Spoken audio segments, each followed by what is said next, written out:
Ladies and gentlemen, boys and girls, children of all ages, welcome to the channel. You know who it is. It's World of Wrestling, here today to discuss about AEW Revolution 2023 review. This was a 9-match card, pretty solid, entertaining show for the majority of it.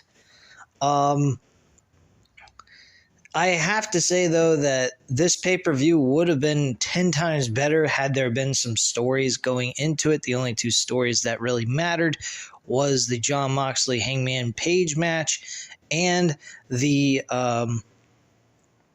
actual, the Iron Man match between MJF and Bryan Danielson for the World Heavyweight Championship. Other than that, the rest of these matches that were on the card were all thrown together at random with the 2-week build, and the only thing we got out of it really was just good matches, and that's about it. Now, if you want to go based off of match quality only, this was a great show. If you want to go based off of match quality and storyline build going into the pay-per-view to get you excited for it, not so much. Let's start off with Ricky Starks and Chris Jericho. Ricky Starks and Chris Jericho was a good matchup. There was one thing that did not make any sense. Supposedly, the Jericho Appreciation Society was banned from ringside, but unfortunately, that rule was broken by Sammy Guevara. Sammy Guevara was trying to get to the ringside and actually interfere with this matchup, and Action Andretti got involved and made the save for Ricky Starks so that he would have a one-on-one match with Chris Jericho. So there was a logic gap there that didn't make a whole lot of sense. I did not particularly appreciate that, and I thought that was kind of an insult to my intelligence a little bit. But otherwise, this match was pretty damn decent to start off the show. Ricky Starks walks away with the victory and gets the win. My rating on this, I'm going to give it a 3 out of 5 stars simply because of Sammy Guevara interference in the show. I did not particularly like that, as I already said, so I thought that kind of sucked. Then we had the last burial match with Jungle Boy and Christian Cage. This was an excellent matchup. This had some good story put into it, though it was put on ice because of the fact of the injury of Christian Cage, but nonetheless, it was still good enough because the story was still open and needed an ending. So I actually appreciate what they did here. This was a really fun matchup, really good shit. I mean, a lot of gimmick matches took place in the show. This felt like an ECW pay-per-view, to be honest with you. This was not elite wrestling. This was extreme wrestling, if you want to get technical, on a bigger stage, truthfully, at where the Golden State Warriors play. So I thought that was kind of entertaining and funny that this felt like an ECW pay-per-view, only it was all elite wrestling doing it. But yeah, this was a very good matchup. Jungle Boy got the victory here. He hit Christian Cage with a thunderous concerto and walked away with the victory. And Jungle Boy is on his way to maybe doing something really good. I think we should see him eventually win the TNT title, maybe actually do something with the championship and make it prestigious again, because right now it is looking like dog shit. This matchup, I'm going to give it a 4 out of 5 stars. Very entertaining matchup, as I already said. It went 19 minutes straight, all the way to the very end. Can't really complain all that much about it. We had the AEW Women's Championship on the line, a triple threat match with Jamie Hayter, Ruby Soho, and Saraya. This match was whatever. I'm going to give it a 3 out of 5 stars. I don't think it was a terrible matchup, but I also didn't particularly care for it all that much. The ending was actually more entertaining than the actual match. After the match was over, what happens is we see Jamie Hayter win the match by a roll-up pinfall on Ruby Soho. And eventually we see Saraya and Toni Storm turning on Jamie Hayter and beating the living shit out of them. So they end up beating up Britt Baker as well. And we eventually see Ruby Soho acting as if a savior to Jamie Hayter and Britt Baker, but unfortunately she actually turns on both of them and beats the shit out of them and joins forces with Saraya and Toni Storm. So now Ruby Soho is a heel in this whole scenario, where we get the 6-women tag team match down the line, where we have the originals versus the newbies that came from the other promotion. I don't know. I'm assuming we will see Chris Statlander be the one that actually joins forces with Britt Baker and Jamie Hayter at the end of all this storyline, because I think there's something brewing here, possibly a blood and guts match that I would definitely save for like Double or Nothing for the women, and have these women go all out in a blood and guts match. That's what I would do. I'd get 2 more women for each team, or actually 3 for Britt Baker and Jamie Hayter, and then also 2 more for Saraya and Toni Storm and Ruby Soho. That's what I would do.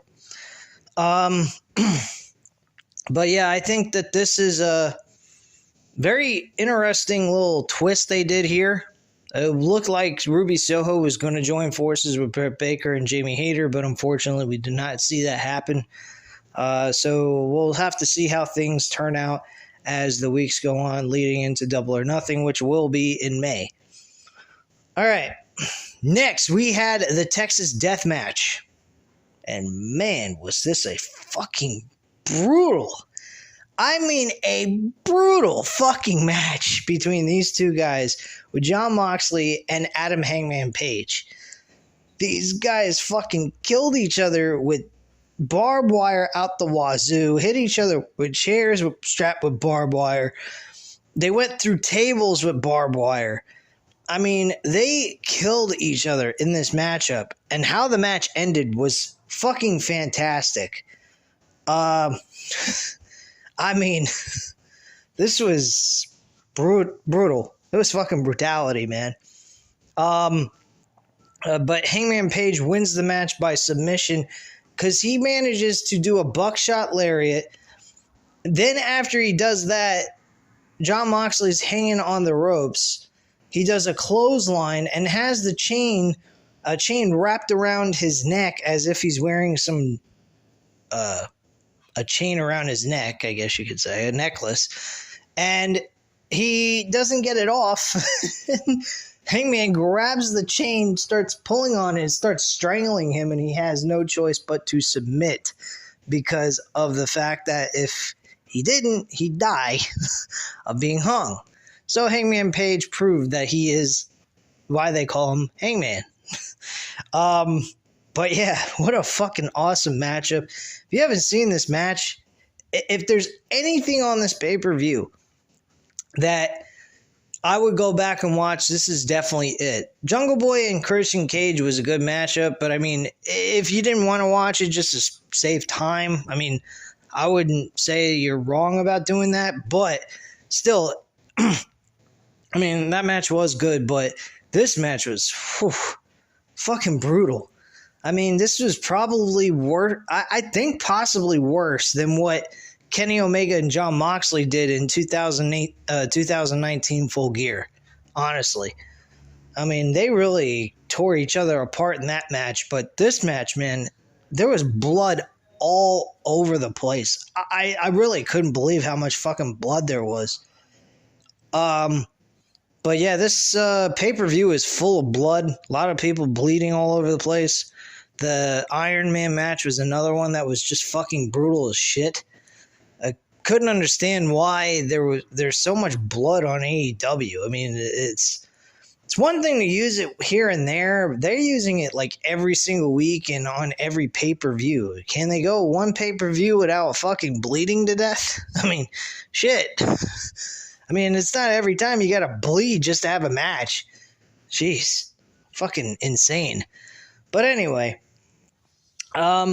this match was great, and I'm going to give it a 4.5 out of 5 stars, which I haven't given that kind of rating in a long time on a pay-per-view. But yeah, this was fucking great. Very entertaining shit. Following that, I believe we had the TNT Championship, which is match number 5. Hold on one second. I sincerely apologize. I forgot that the 6-man tag team trios tag team title match was the third match after Jungle Boy and Christian Cage. So, yeah, this match was full-blown all over the place. I don't even know why they call these matches 6-man tag team matches or trios tag team match. They don't act like tag teams. They act like tornado tags. Can we just call it tornado tag wrestling at this point? There's no tagging in and out throughout these matches. These guys are fucking constantly bouncing around like bowling balls. And just, it's insane. It's very hard to keep up with sometimes, I think. I mean, don't get me wrong. This match was a very good matchup. I'm going to give it a 4 out of 5 stars. The right team won, thankfully. House of Black did win the Trios Tag Team titles to become the new champions. But I got to say, they've got to do something about the tag team wrestling. Because there is no tagging in and out ever. It feels like I'm watching luchador-style tag team wrestling here. I mean, this is a little ridiculous, but I am giving it a 4 out of 5 star because this was a good matchup, really. As wrestling goes, it was fun. Everyone got a spot in. Everyone got a moment in this matchup, and everyone had their chance to shine in this match. And it went 18 minutes plus. So I got to say it was a good matchup nonetheless, but man, they got to do something about this fucking tag team wrestling. But following after the Hangman Page Jon Moxley match, we had Wardlow and Samoa Joe for the TNT Championship. This was 3.5 out of 5 stars. Wardlow walked away as the winner of this matchup. He beat Samoa Joe with a rear naked choke, actually, and won the match.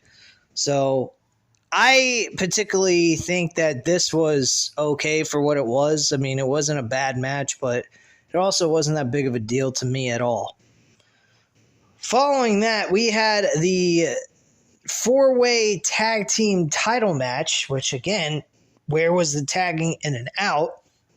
There were 2 teams that did not belong there, and that's Jay Lethal and Jeff Jarrett, as well as Orange Cassidy and Danhausen. They are not tag teams at all. They were thrown together for the sake of filling in spots so that we could have this generated around everybody instead of the 2 teams that fucking matter in this. And the bottom line is the 2 teams that matter in this were not even at the end of the decision of this matchup. Danhausen suffered the loss with the Gun Club actually walking away with the victory, and the Suns went ahead and low-blowed Billy Gunn. So I don't particularly think we're going to see anything with the Gun Club going ahead and doing stuff with their dad ever again. I don't think we can go ahead and suspect that that's going to happen. This match was average. I'm going to give it a 3 out of 5 stars. I don't particularly think this was a solid, entertaining matchup whatsoever. I mean, I'm being fair here because the majority of this pay-per-view was really entertaining. But this match, I don't particularly care for this match. If I was to go back and watch this is a match I would skip. I would not give 2 flying fucks to watch this match at all. It's not that great of a matchup anyway. It's just whatever. I'm going to change my rating to a 2 out of 5 stars. This was shit. I'll be straight up. This was garbage. I didn't particularly like this. I didn't even really pay much attention to it either. Thought it was trash. Main event, we had the Iron Man match for the World Heavyweight Championship with MJF and Bryan Danielson. This matchup, folks, this was superb, picture perfect. I really don't have any complaints about this matchup. I really wish, though, MJF would eventually start winning clean. Though the ending of this match, he did technically win clean at the end of the day. He was awesome. Bryan Danielson was awesome. These guys bled buckets throughout this entire match. And that entire ring looked like as if we were witnessing a boxing match or an MMA fight. I mean, these guys were bleeding from head to toe, almost. And I was impressed with both of them. I think they did a great job. I think Bryan Danielson looked great in defeat, despite the fact they didn't win the World Championship. And if we can get things like this happening every time MJF defends the World Championship, despite the fact we're not expecting him to lose, I'm very satisfied with that. Because what we saw here was Bryan Danielson being elevated to another level. MJF was elevated to another level. And we got to see MJF perform at a level we have never seen him perform at before. And he looked fucking superb. He's passed everything with flying colors in my book. Great storytelling. These guys were dealing with tons of fucking problems. And I'm just going to say this straight up, man. This was just unfucking real what these two guys did to each other. And how they managed to get through all of this, I don't know. Because it was fucking unhumane, sick, sadistic shit that I just could not believe how these guys managed to get through all this and still survive. The best thing about this, it went to a draw. 3-3, it was tied. And there was something else about this match that was a little odd. There's no break period between each fall, whether it's a disqualification, submission, or a pinfall. And so, for example, MJF gave Bryan Danielson a low blow. That counted as a disqualification. Then he pinned him twice. You can pin your opponent multiple times after each 3 count. After a set of 3, after you get a 3 count, you can go ahead and pin him again immediately afterwards and get another victory, which is what they did. He tried to go for a third one, and unfortunately, Bryan Danielson kicked out. So we were at 3-3 by the end of this, and and we ended up having a draw. So Tony Khan told Tony Schiavone to go down to Justin Roberts and tell him to restart the match until someone has a pinfall or submission. And we went to sudden death overtime. At this point, I was like, oh my gosh, are we going to see Bryan Danielson? I was literally almost thinking they were going to go with Bryan Danielson winning this match. After all this time, they made me starting to believe that Bryan Danielson was going to win this shit, and he ends up losing anyway. MJF manages to fall on the floor. He's playing around with this oxygen tank, and Bryan Danielson's going to get him and gets hit in the skull with the oxygen tank, and MJF goes for the pin. He kicks out after that, and then puts him in a Bella Lock submission hold that Bryan Danielson uses, and he managed to make Bryan Danielson tap out to his own fucking move. That is a fucking awesome way to end it. I think that this was a superb matchup. It went by so fucking quickly because it was so damn good. And I have nothing to say. I'm speechless about this match. I think both of these guys were excellent. I'm giving it a 5 out of 5. There is no fucking way you can tell me this is not a picture-perfect matchup for the ages. This is going to be a match that people are going to talk about. If you're a wrestling fan, you're going to talk about this for a very long time. This was fucking excellent stuff. Very good storyline built up between the two of them. And I really have nothing bad to say about this event. This was actually a good event, despite storylines not being built up correctly. But if we can start seeing storylines built up for all the matches that are put on a card, that would make the show a hell of a lot better than what we got going into this pay-per-view. But overall, this pay-per-view, as match quality goes, was fucking entertaining as shit. And I mean, I would recommend going back and watching. And there's quite a few matches you can go back and watch and be entertained by. This main event, definitely not something you want to skip. And it was fun. Really, it was. And I was very pleased with this main event. This was probably the best thing on the entire card outside of the Hangman Jon Moxley match. Those two matches killed it here tonight or last night. And I was very pleased with what I saw from both of those matches, and the filler matches were good too. So I have no problem with this pay-per-view.